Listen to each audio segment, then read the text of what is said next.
Fala galera, sejam bem-vindos a mais uma edição Dicionário das Profissões.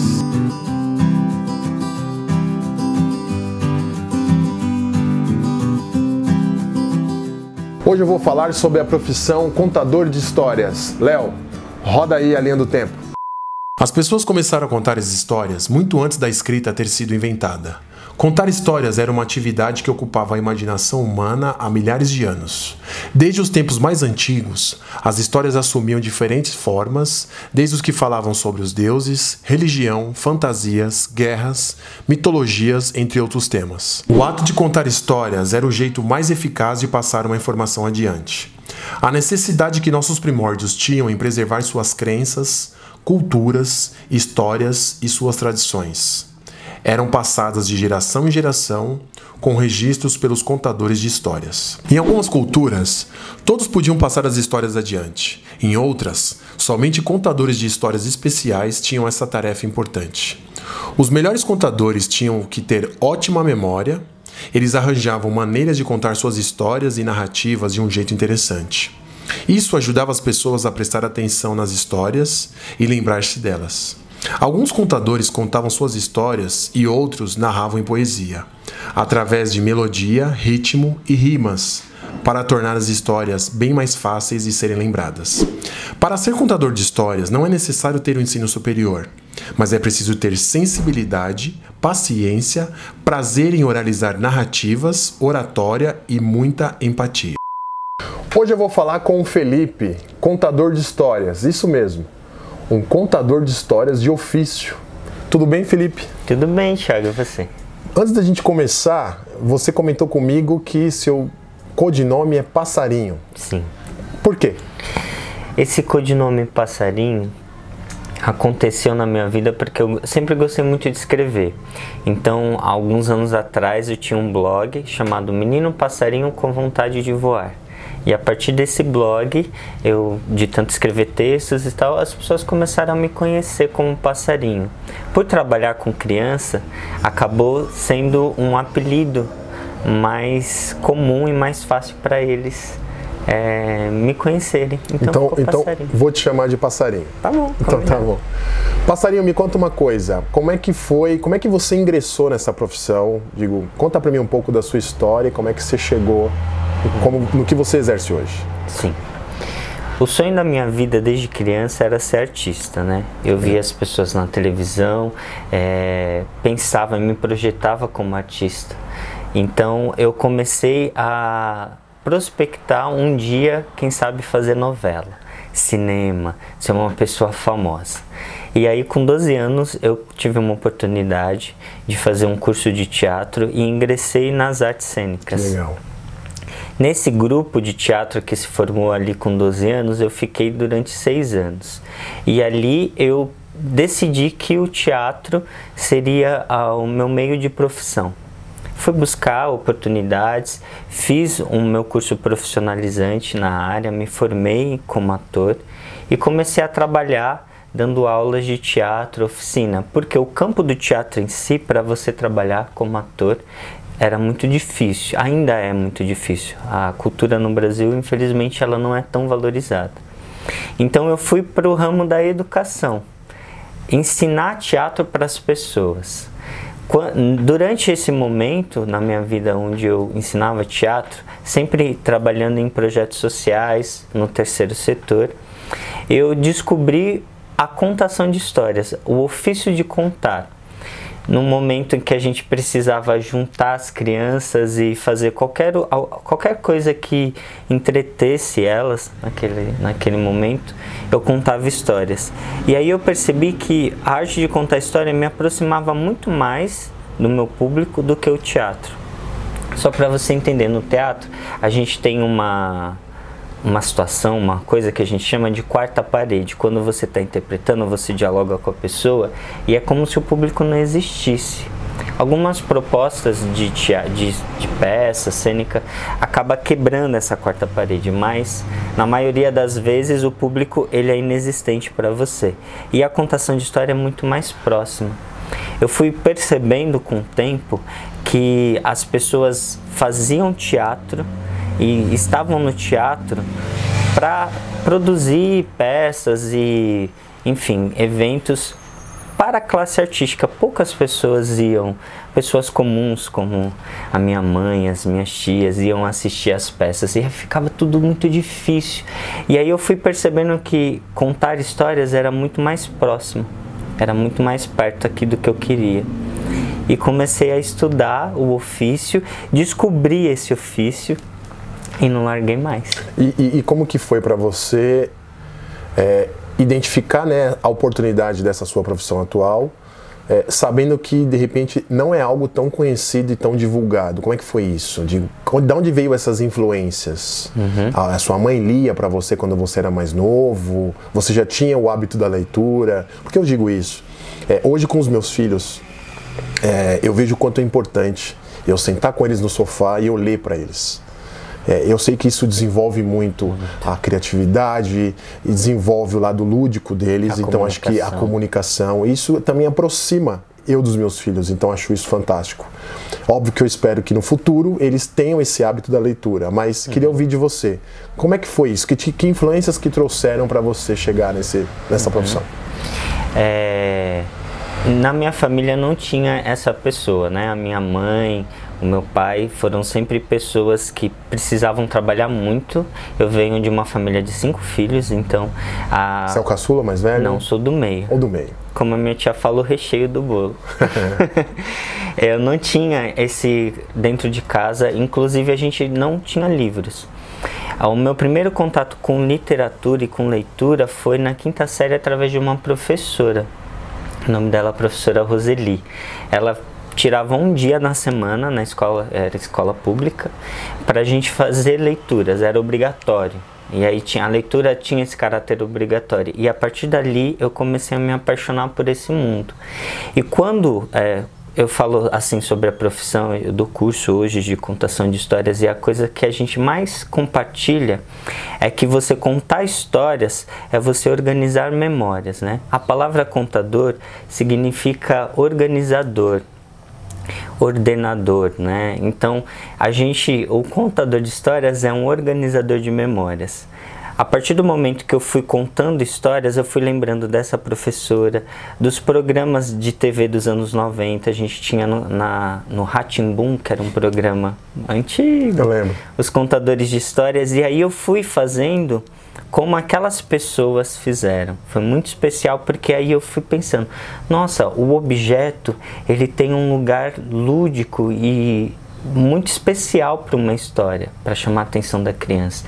E aí eu fui trabalhando naquilo e descobri um curso de especialização nessa área.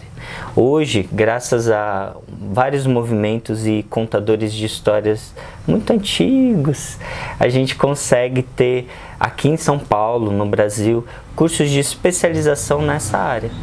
E aí eu fiz uma pós-graduação em arte de contar histórias, e aí eu descobri outros recursos que me trouxeram para esse lugar que eu estou hoje, né? E como que é para você, em termos até de rotina e até o desafio de você se apresentar como contador de histórias? Queria entender um pouco da sua rotina, ou seja, do seu dia a dia. Como é que funciona? Sim. Primeira coisa, toda vez que eu falo, as pessoas até... Por exemplo, você vai fazer um cartão de crédito e a pessoa pergunta a profissão, contador de histórias, aí causa contador de histórias? Como assim que você faz? Eu conto histórias. E não tem aquele ditado, quem não tem dinheiro conta história? É isso que você está falando? Não, eu sou um contador de histórias de verdade. A minha rotina é fazer com que as pessoas elas consigam se apaixonar pela arte de contar histórias, pelos livros. Então, o que eu costumo fazer? Eu sou professor, eu dou aula sobre esse tema, arte de contar histórias, eu dou aula em instituições acadêmicas e sou contador de histórias dentro de uma editora. Que legal. Que é uma editora de livros infantis, é uma referência no Brasil, e que eles me contrataram para o time, para a equipe deles, para ser o contador de histórias e o formador. Também eu dou cursos através deles, que é o que eu sempre fiz. A rotina de trabalho é você selecionar as histórias, porque nem sempre a história ela vem de um livro. A história em si, a arte de contar histórias, ela também está nesse lugar da oralidade, da narração, de você entender qual é o lugar das histórias no seu contexto. Então, um contador, eu falo isso sempre nas minhas formações, ele é mais um escutador de histórias do que um orador, por exemplo. Não é simplesmente pegar um livro e ficar lendo lá para o seu público. Não, isso inclusive quando a gente faz a leitura de um livro, a gente não chama de contação de histórias ou narração, a narrativa. A gente está fazendo uma mediação de leitura. Você pega o objeto, livro, e media para o seu ouvinte aquela leitura. Para isso também tem técnica. Mas para você contar a história é uma outra conversa. Você pode trabalhar com instrumentos musicais, aí você tem que perceber qual é o instrumento que vai chamar a atenção para aquela história, o enredo dela, qual é a mensagem que você quer passar com essa história. E eu levo como lema da minha vida a paixão. Eu preciso fazer com que eles se apaixonem por aquela história, que eles criem um encantamento, porque a partir do momento que você tem isso com a oralidade, com aquela figura que está te contando uma história, desperta o interesse para você ler, para você buscar de onde essa história vem, você conhece uma nova cultura, e aí você se preenche de informações que você vivencia através daquela pessoa que está contando a história. O que é fundamental para a profissão? O que é importante? E eu vou citar uma pessoa para responder isso, tá? Que é uma contadora de histórias, inclusive a primeira contadora de histórias que escreveu sobre a arte de contar histórias, ela é canadense. Não me pede para falar o nome dela porque eu não sei pronunciar. Mas ela fala que um contador de histórias, uma contadora de histórias precisa ter 3 coisas. Primeiro, amor ao próximo. Você tem que saber que a sua profissão é uma profissão de entrega. Você está contando história com as crianças e de repente você fala de fazenda, é uma história de fazenda. Tem uma história que eu gosto muito de contar, que é a Ovelha Rosa, da Dona Rosa. É uma história de fazenda. E aí quando você fala fazenda, a criança levanta a mão. Passarinho, a minha avó também tem uma chácara, na chácara tem galinha, pato e tal. Se você não está preparado para aquilo, você se irrita e você pode fazer alguma coisa que, não é a hora, por favor, você reclama com aquela criança e aí ela se sente. O lugar da escuta é muito, muito importante, né? A história ela é construída.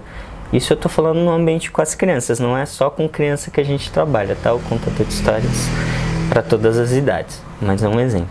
Então o amor ao próximo é aquilo de você amar aquilo que você faz e o próximo, você ter a intenção de construir alguma coisa com ele.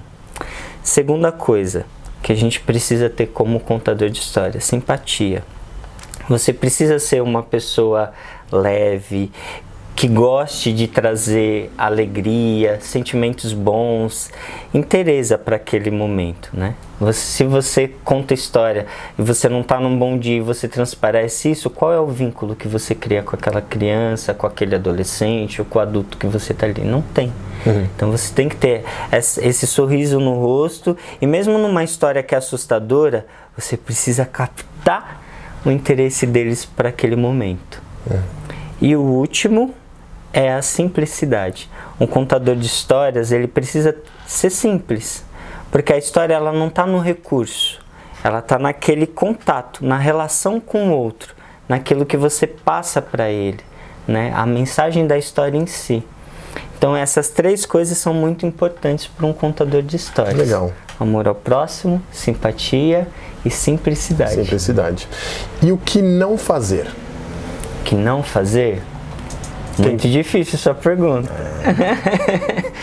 Porque eu costumo dizer que a gente não tem uma receita para contar histórias.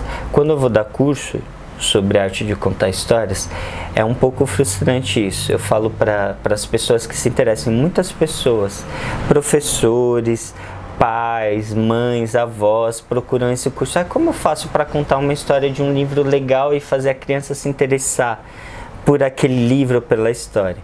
E eu falo que não existe uma receita. Todos nós somos contadores de histórias. Com os meus filhos, por exemplo, é na base da troca do chocolate. Quem prestar atenção na minha história, exatamente, ganha chocolate no final da história. Olha só. É uma história muito gostosa. No final fica muito bom. Exato, é a barganha, exatamente. Mas, por favor, vamos lá. Então, a gente precisa descobrir o nosso contador de histórias. A gente tem que despertar isso dentro da gente. A ideia é, quando eu faço os cursos, eu apresento algumas ferramentas para a arte de contar a história acontecer de uma forma que aquilo se torne um evento. A gente, Tiago, precisa respeitar o lugar da história.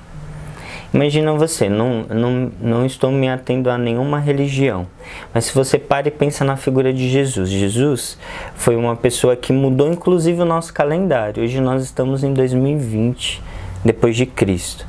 E o que Jesus fazia para ensinar as pessoas ao seu redor? Ele contava histórias. Foi tão forte que ele chegou em outras culturas, em outros países, e hoje a gente vive nessa era de depois de Cristo, do DC, numa época que não existia jornal, livros, grupos de WhatsApp. Jesus não entrava e saía do grupo ou mandava mensagem no Facebook para as pessoas divulgando. Então o poder da história, ele está naquela coisa do sagrado, do divino. A arte de contar histórias, inclusive, é a primeira de todas as artes, ela antecede a música. Olha só. Porque as pessoas, quando você fala no contador de histórias, a gente lembra naquele arquétipo das pessoas ao redor da fogueira, aprendendo com uma pessoa mais velha sobre os costumes. Perfeito. Inclusive, algumas pessoas, a origem da profissão é através dos griots. Os griots é uma palavra de origem africana, que era a pessoa que saía da sua comunidade para conhecer outros grupos, outras aldeias, outras comunidades, e depois vivia durante um tempo, entendia como eram os rituais, como era a alimentação, as músicas, tudo que eles viviam, e voltava para sua comunidade contando essas histórias, e aí passava uma informação para o outro. Então, quando você fala de o que não fazer, eu fico pensando de repente, responder isso e limitar as pessoas, porque vai muito da sua sensibilidade com aquela história e com o teu público. É um trabalho muito relativo e singular, personalizado. Essa é a palavra. Então, a única coisa que eu posso indicar para responder essa pergunta é: seja simples, o menos é mais. Perfeito. A importância da palavra e da mensagem que você quer passar para o outro, que vale a pena nesse momento. E uma pergunta que eu gosto sempre de fazer: o que não te contaram nessa profissão que você acha importante eles saberem? O que não me contaram. Porque uma coisa é você estar ali, de repente, num curso, numa graduação, e outra coisa é você estar exercendo no dia a dia a rotina da profissão. E aí você fala: olha, isso aqui ninguém conta, mas a gente passa por isso. Sim. Nossa, bem complexa a sua pergunta. Mas o que não me contaram é que a gente pode brincar com isso. Que pode ser muito... não precisa ser mecânico. No começo, você prepara a história, você pensa nos elementos, você imagina as crianças prestando atenção, paradinhas, ali te ouvindo, e você fazendo tudo aquilo e acabando a performance, eles felizes batendo palma, e aí você termina. E aí, muitas vezes não é assim. A criança, ela não está no momento da história, ela não quer ouvir, ou ela quer brincar com alguma outra coisa. Isso no contexto de criança. E aí você fica frustrado porque você, poxa, eu preparei com tanto carinho e tal. Quando você não está nesse lugar do mecânico, do decor, de decorar, mas você está no de coração, é muito mais leve. Você brinca com a criança e você traz, a partir de uma brincadeira, ela pro Era Uma Vez. Eu não começo nunca a história pelo Era Uma Vez, eu aprendi isso na prática. Eu preciso sempre fazer uma brincadeira, uma música, alguma coisa para aquecê-los para a história. É como se a gente fizesse uma caminha, um lugar confortável para eles sentarem relaxarem e ouvirem a história. E outra coisa que eu aprendi durante essa jornada é o silêncio. O silêncio de uma criança é um presente para você.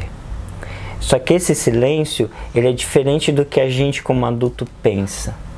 Cognitivamente você está perfeito, você já tem todas as suas sinapses, os seus sentimentos e tal. A criança, ela está em várias descobertas. Eu conto história para bebê. De bebê até os 90 anos de idade, eu conto história para todas essas pessoas. E o silêncio de cada faixa etária é diferente. Quando eu falo do que ninguém me contou, é que o silêncio de uma criança, ela pode estar fazendo outra coisa. Um bebê, por exemplo, ele pode estar mexendo num boneco e você está contando história aqui para ele. De repente ele fala uma palavra que você contou na história. Ele não entende o começo, o meio e o fim daquela história, mas ele percebe muitas coisas. E o silêncio de uma criança que escuta história é diferente de uma criança, do silêncio de uma criança que vê um vídeo, por exemplo. A televisão, eu estudei comunicação. A gente tem um termo na comunicação que diz que a TV, agora a gente tem a internet, YouTube, enfim, outros meios, ele rouba a alma da criança. Você fala, por que rouba a alma da criança? Repara, uma criança quando ela está assistindo uma TV, ela fica vidrada assim. Os olhos dela não saem daquilo. É como se não existisse nada além da televisão. Inclusive é uma forma dos pais terem um tempo para realizar as atividades. Não é um julgamento. Ela fica em silêncio, estática. O silêncio de uma criança que ouve histórias é diferente. Ela sente medo. Ela fica feliz, ela lembra da fazenda e ela quer te contar da fazenda. Se você fala o nome de um amiguinho, meu amiguinho chama assim, e é o nome do personagem da história. É um silêncio participativo. Esse é o presente. Você sabe que quando você cita isso, há muito tempo atrás, eu tinha lido um livro, e o livro era uma história X, sobre a vida de uma personalidade aqui do Brasil. E riquíssimo em detalhes, era um livro de 600 páginas. Aí veio uma produtora, ou seja, foi lançado um filme sobre esse livro. E eu fui com toda aquela expectativa, toda aquela ansiedade de ver o filme. Quando eu vi o filme, eu fiquei super decepcionado. Porque a forma como foi contado o filme, baseado no livro, eu diria pra você que cortaram vários detalhes do livro, cortaram várias coisas. Quer dizer, eu falei, gente, não assista um filme, leia o livro, porque ali vai trabalhar, obviamente, ali a sua imaginação, todo seu lado lúdico, né, e criativo, para que você se atesse aos detalhes. E aí foi a primeira vez que eu tive uma noção de como que é um livro e como é um filme. Aí eu olhei e falei, gente, tipo, o livro é muito mais rico, muito melhor, só que óbvio que eu sei que até pela nossa cultura, não é fácil lidar com isso. E essa é a pergunta que eu quero fazer a você. Como que é você entender que até pela questão brasileira, a realidade brasileira, você ter uma profissão onde de repente você tem essa grande responsabilidade, né, de educar o seu público infantil e também das mais diversas idades, mas você também trazer ali, pregar nele que, cara, se prenda à leitura, porque com certeza você tem muito a ganhar com isso. Quando você fala isso, me veio várias coisas na cabeça, na memória. Primeira coisa, a gente sempre vai pelo caminho mais fácil, porque muitas vezes a gente fica com um pouco de preguiça. Isso na língua de sinais é preguiça. Também trabalho como intérprete de Libras, no intuito de ensinar para os surdos, para as crianças surdas também, essa coisa da contação de histórias. Quando você fala desse momento do livro, qual é o que eu posso fazer para ensinar isso para uma pessoa, para qualquer pessoa, não só para uma criança? É o seguinte, eu como contador de histórias e como pessoa, eu acredito muito naquilo que eu faço. Acreditar é um verbo para mim importante. Se eu não acreditar, se você para e pergunta para mim, Felipe, você acredita em duende? Você acredita em bruxas? Eu vou te responder que sim, eu acredito. Mas por quê? São seres fantásticos, eles não existem. A partir do momento que você coloca isso para fora, que você fala, eles existem. De alguma forma eles existem. Então, se eu não acredito naquilo que eu faço, eu não vou conseguir fazer com que o outro acredite. A minha eu acho que a maior missão da minha vida é transformar pessoas em leitores. Porque as histórias, elas não são só de livros, como eu disse para você no comecinho do nosso bate-papo. Elas também têm um respeito da tradição oral que é muito mais antiga do que, inclusive, a invenção do papel. Mas, se eu acredito naquilo que eu faço, se eu tenho essa intenção claramente, muito verdadeira, eu consigo fazer com que a criança, o adolescente ou até o adulto que escute aquela história ou que veja uma mediação de leitura mesmo, tenha um acesso ao livro mais fácil. Por quê? Foi o que eu te disse no início. A minha missão é encantar a pessoa, fazê-la se apaixonar. Então, a partir daquela história contada, onde eu vou escolher as palavras que eu vou usar para contar, eu vou escolher de repente um momento para fazer uma abertura para aquela história, eu vou escolher como eu vou terminar aquela história, qual a expectativa que eu crio no meu ouvinte quando eu conto uma história. Aí eu desperto o interesse dele, eu quero ver mais dessa história, eu quero ver o livro. E aí ele busca outro caminho que não é só o filme. O filme é uma grande frustração para você, porque quando você lê o livro, você tem as suas referências. Se você para e fala assim, eu citei aqui, uma fogueira, as pessoas ao redor da fogueira, ouvindo histórias, você lá no seu inconsciente, você faz essa imagem. Só que se eu fosse mostrar para você a minha imagem, é totalmente diferente da sua. E a sua é mais interessante porque ela diz respeito às suas referências. Perfeito. E o diretor do filme, ele colocou as dele. Então existe um choque aí. Né? E é muito verdadeiro, só que cada um tem a sua visão. Por isso o caminho do livro é muito mais interessante, né? E se você encanta o outro, com certeza ele vai buscar pelos seus meios próprios. Pra gente fechar, eu queria só dividir com você um fato na minha vida. O meu pai, já falecido, ele me chamou e falou: filho, eu vou te dar um negócio. Eu tinha na época, acho que os meus 17 anos. Comecei a ler até um pouco tarde, porque também não tive esse incentivo. E ele falou: eu vou te dar um negócio aqui que vai mudar a sua vida, e eu não tive. Eu falei: meu Deus, o que meu pai vai me dar? Eu fiquei aqui com um ponto de interrogação na cabeça. Ele falou: senta aqui, isso aqui vai mudar a sua vida. Ele pegou assim e puxou um livro. E me deu um livro, aos 17 anos de idade.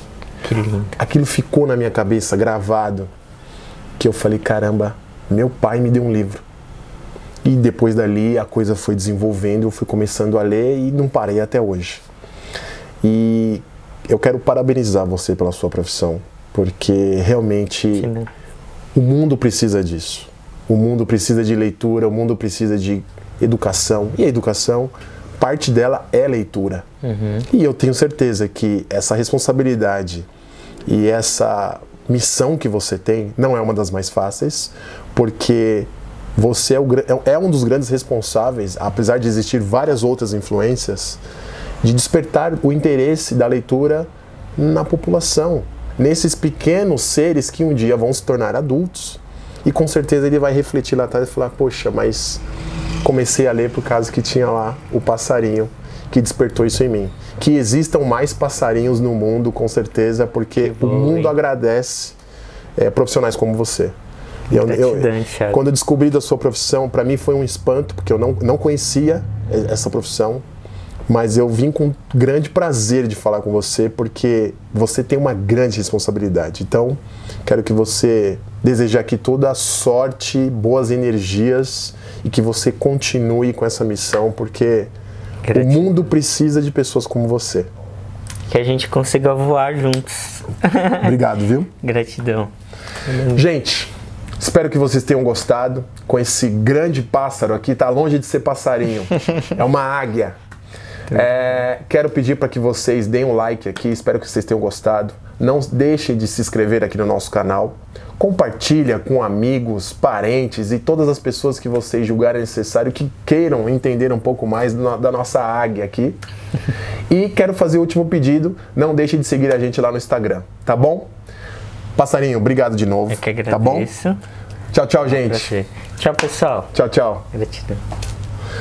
Valeu, Léo. Foi legal? Cara, eu vim aqui, sabe, com prazer de falar com você mesmo, porque Que honra, você é o cara. Valeu. Parabéns, Olha, parabéns. que honra. Não, parabéns.